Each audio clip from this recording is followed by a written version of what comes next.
Good evening all. Professional കമ്മ്യൂണിക്കേഷൻ്റെ 5th മൊഡ്യൂളാണ് നമ്മളിപ്പം ഡിസ്കസ് ചെയ്യാൻ പോകുന്നത്. ഓക്കെ, 5th മൊഡ്യൂളിൽ വരുന്നത് ടെക്നിക്കൽ റൈറ്റിംഗ് എന്ന് പറഞ്ഞ ടോപ്പിക്കാണ്.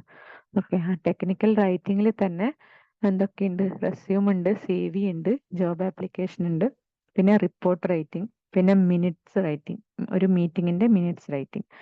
അപ്പോൾ ഇതൊക്കെ വരുന്നത് 5th മൊഡ്യൂളാണ്. ഓക്കെ, അപ്പം നമുക്ക് സ്റ്റാർട്ട് ചെയ്യാം.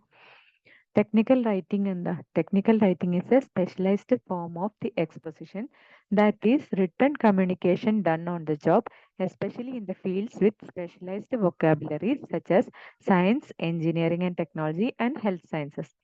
Along with the business writing, technical writing is often subsumed under the heading of professional communication. അപ്പം ബിസിനസ് റൈറ്റിങ്ങും എല്ലാം ഇതിൽ പെടും. ടെക്നിക്കൽ റൈറ്റിംഗ് എന്ന് പറയുന്നത് സയൻസ് ഫീൽഡിൽ, എഞ്ചിനീയറിംഗ് ഫീൽഡിൽ, പിന്നെ ഹെൽത്ത് സയൻസ് ഫീൽഡിൽ, പിന്നെ സ്പെഷ്യലൈസ്ഡ് വൊക്കാബുലറി, അതെല്ലാം ആ എല്ലാ ഫീൽഡിലും വരുന്ന ഒരു സംഭവമാണ് ടെക്നിക്കൽ റൈറ്റിംഗ് എന്ന് പറയുന്നത്. ഓക്കെ, അപ്പോൾ അത് നമ്മൾ പ്രൊഫഷണൽ കമ്മ്യൂണിക്കേഷൻ്റെ ഹെഡിങ്ങിലാണ് വരിക. പ്രൊഫഷണൽ കമ്മ്യൂണിക്കേഷൻ്റെ പാർട്ടായിട്ടാണ് ടെക്നിക്കൽ റൈറ്റിംഗ് വരുന്നത്. ഓക്കെ, ഇനി ടെക്നിക്കൽ റൈറ്റിംഗിൻ്റെ ക്യാരക്ടറിസ്റ്റിക്സ് എന്തൊക്കെയാണെന്ന് നോക്കാം. First, purpose. Second, knowledge of the topic. Third, audience.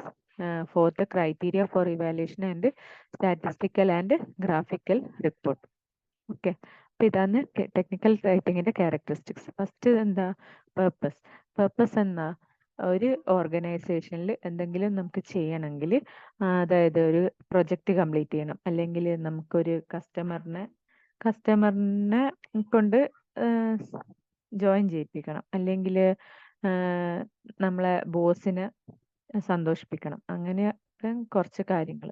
Okay, അപ്പം നമ്മൾ അതിന് വേണ്ടിയിട്ട് എന്തെങ്കിലും ഒരു ഓർഗനൈസേഷൻ്റെ അകത്ത് എന്തെങ്കിലും ഒരു കാര്യം നടന്നു കിട്ടണം, അതിന് വേണ്ടിയിട്ട് അതാണ് ഒരു കാര്യം. ക്യാരക്ടറിസ്റ്റിക്സ്, ടെക്നിക്കൽ റൈറ്റിങ്ങിൻ്റെ ഒരു ക്യാരക്ടറിസ്റ്റിക് എന്ന് പറയുന്നത് പർപ്പസ്. അതായത് ഒരു ഓർഗനൈസേഷനിൽ എന്തെങ്കിലും ഒന്ന് നടക്കണം. അതായത് എക്സാമ്പിൾ, കംപ്ലീറ്റിംഗ് എ പ്രോജക്റ്റ് ആണ് ഏറ്റവും ബെസ്റ്റ് എക്സാമ്പിൾ.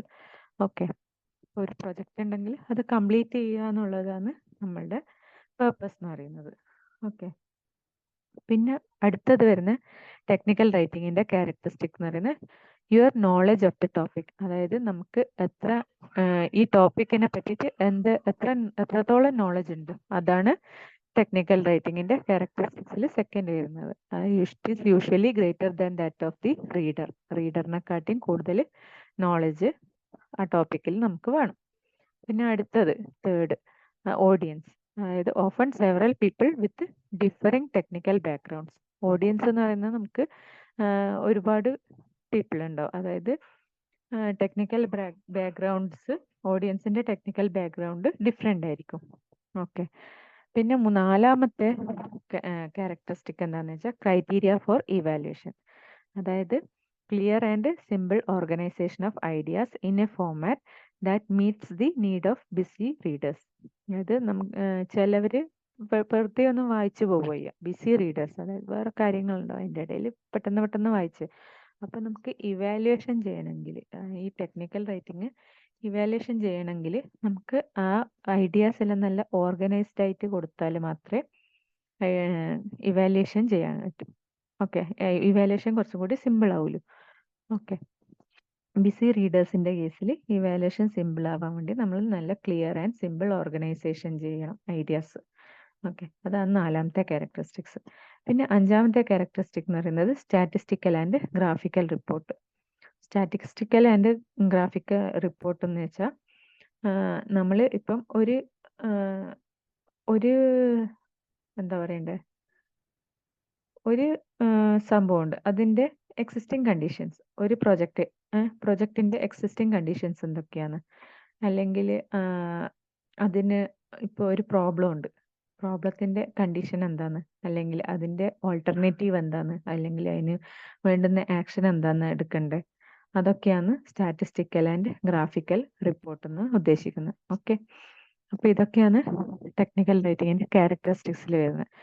പർപ്പസ്, എന്തിനു വേണ്ടിയിട്ടാണ് നമ്മൾ ഓർഗനൈസേഷനിൽ എന്തെങ്കിലും ഒരു കാര്യം നടന്നു കിട്ടാൻ വേണ്ടിയിട്ട് ചെയ്യുന്നത്. Second, knowledge of the topic. Third, audience. Fourth, criteria for evaluation. Fifth is statistical and graphical support. ഇനി അടുത്തത് നമുക്ക് ടെക്നിക്കൽ സ്റ്റൈലും ഉണ്ട്, ലിറ്റററി സ്റ്റൈലും ഉണ്ട്, റൈറ്റിങ്ങിൻ്റെ കേസിലും എല്ലാ കേസിലും. Okay, technical style and literary style. Technical സ്റ്റൈലിൽ തന്നെ ടെക്നിക്കൽ സ്റ്റൈലും ലിറ്റററി സ്റ്റൈലും തമ്മിലുള്ള ഡിഫറൻസ് ആണ് നമ്മൾ അടുത്ത സ്ലൈഡിൽ പറയുന്നത്. ഓക്കെ, അപ്പം നമുക്ക് ടെക്നിക്കൽ റൈറ്റിങ്ങിൻ്റെ ഡെഫിനേഷൻ എന്താന്ന് നോക്കാം. It is A process of managing technical information in a way that allow people to take actions. Okay, it is a process of managing technical information in a way that allow people to take actions. ഇനി literary writing എന്ന് പറഞ്ഞാൽ എന്താ? It is N innovative creative work such as poems or novels and compilations or volumes of creative work. Okay, അപ്പോൾ technical റൈറ്റിങ്ങിലും literary റൈറ്റിങ്ങിൻ്റെയും ഡിഫറൻസിൽ first point വരുന്ന definition ആണ്. Definition എന്ന് വരുന്നത് രണ്ടിൻ്റെയും ഡെഫിനേഷൻ എന്താണ്, അതിലുള്ള ഡിഫറൻസ് ആണ് ഫസ്റ്റ് പോയിന്റിൽ പറയുന്ന ഡെഫിനേഷൻ. ഓക്കെ, അതിൽ technical writing is a process of managing technical information in a way that allow people to take action. അതായത് ടെക്നിക്കൽ ഇൻഫോർമേഷൻ എങ്ങനെ മാനേജ് ചെയ്യുന്നു, അല്ലെങ്കിൽ ആ പീപ്പിൾ ഇൻഫോർമേഷൻ മാനേജ് ചെയ്തിട്ട് അതിൻ്റെ ബേസ് ചെയ്തിട്ടുള്ള പീപ്പിൾ എങ്ങനെ ആക്ഷൻ എടുക്കുന്നു, അതിനുള്ള ആക്ഷൻ എടുക്കേണ്ട വഴി കൊടുക്കുക. അതാണ് ടെക്നിക്കൽ റൈറ്റിംഗ് കൊണ്ട് ഉദ്ദേശിക്കുന്നത്. ഇനി ലിറ്റററി റൈറ്റിംഗ് എന്ന് പറഞ്ഞാൽ അല്ലെങ്കിൽ ഒരു ക്രിയേറ്റീവ് റൈറ്റിംഗ് അല്ലെങ്കിൽ innovative writing, poems, novels, compilations, അതൊക്കെയാണ് ലിറ്റററി റൈറ്റിംഗിൽ വരുന്നത്. ഓക്കെ, അപ്പോൾ ഡെഫിനേഷൻ കഴിഞ്ഞു. ഇനി അടുത്തത് പർപ്പസ്. ടെക്നിക്കൽ റൈറ്റിംഗ് എന്തിനാണ് നമ്മൾ യൂസ് ചെയ്യുന്നത്? ഒരു it is written technical reports അല്ലെങ്കിൽ ടെക്നിക്കൽ റൈറ്റിംഗ് എന്തിനാണ് ചെയ്യുന്നതെന്ന് വെച്ചാൽ instruct readers about A certain thing. അതായത് ഇത് വായിക്കുന്നവർക്ക് എന്തെങ്കിലും ഒരു കാര്യത്തിനെ പറ്റിയിട്ട് ഉള്ള ഇൻഫോർമേഷൻ അല്ലെങ്കിൽ ഇൻസ്ട്രക്ഷൻസ് കൊടുക്കുക. അതാണ് ടെക്നിക്കൽ റൈറ്റിംഗ് കൊണ്ട് ഉദ്ദേശിക്കുന്നത്. ലിറ്റററി റൈറ്റിംഗ് ആണെങ്കിലോ, ലിറ്റററി റൈറ്റിംഗ് എൻ്റർടൈൻ അല്ലെങ്കിൽ അമ്യൂസ് റീഡേഴ്സിന് എൻ്റർടൈൻ ചെയ്യിക്കുക അല്ലെങ്കിൽ അവരെ അത്ഭുതപ്പെടുത്തുക. അതൊക്കെയാണ് ലിറ്റററി റൈറ്റിങ്ങിൻ്റെ പർപ്പസ് എന്ന് പറയുന്നത്. ഓക്കെ, അപ്പോൾ ആ ഒരു ഡിഫറൻസ് മനസ്സിലാക്കുക. എന്തെങ്കിലും ഇൻഫോർമേഷൻ അല്ലെങ്കിൽ ഇൻസ്ട്രക്ഷൻസ് കൊടുക്കാനാണ് ടെക്നിക്കൽ റൈറ്റിംഗ് ചെയ്യുന്നത്. ലിറ്റററി റൈറ്റിംഗ് എന്ന് പറയുന്നത് എൻ്റർടൈൻമെൻറ്റിന് വേണ്ടിയിട്ട്. ഓക്കെ, ഇനി അടുത്ത ഡിഫറൻസ് വരുന്നത് ലാംഗ്വേജിൽ ടെക്നിക്കൽ റൈറ്റിംഗ് എന്ന് പറഞ്ഞാൽ ടെക്നിക്കൽ റൈറ്റിങ്ങിൽ യൂസ് ചെയ്യുന്ന ലാംഗ്വേജ് എന്ന് പറഞ്ഞാൽ direct and factual and straight forward. Direct ആണ്, ഫാക്ച്വൽ ആണ്, സ്ട്രെയിറ്റ് ഫോർവേഡ് ആണ്. അത് ഫാക്ട്സ് മാത്രം ഉൾക്കൊണ്ടിട്ടുള്ള റൈറ്റിംഗ് ആണ് ടെക്നിക്കൽ റൈറ്റിംഗ്. ഓക്കെ, ലിറ്റററി റൈറ്റിങ്ങിൻ്റെ കേസിൽ it is imaginative, creative and uses literary techniques like hyperbole, personification, smiles, metaphors, etcetera. ഇപ്പം ലിറ്റററി റൈറ്റിങ്ങിൻ്റെയോ ടെക്നിക്കൽ റൈറ്റിങ്ങിൻ്റെയോ ലാംഗ്വേജിലുള്ള ഡിഫറൻസ് ആയത്. ഓക്കെ, ടെക്നിക്കൽ റൈറ്റിങ്ങിൻ്റെ കേസിൽ ലാംഗ്വേജ് ഡയറക്റ്റ് ആൻഡ് ഫാക്ച്വൽ ആയിരിക്കും.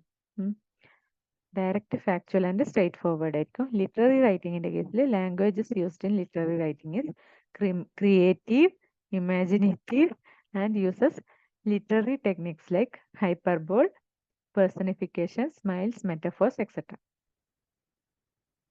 ഓക്കെ,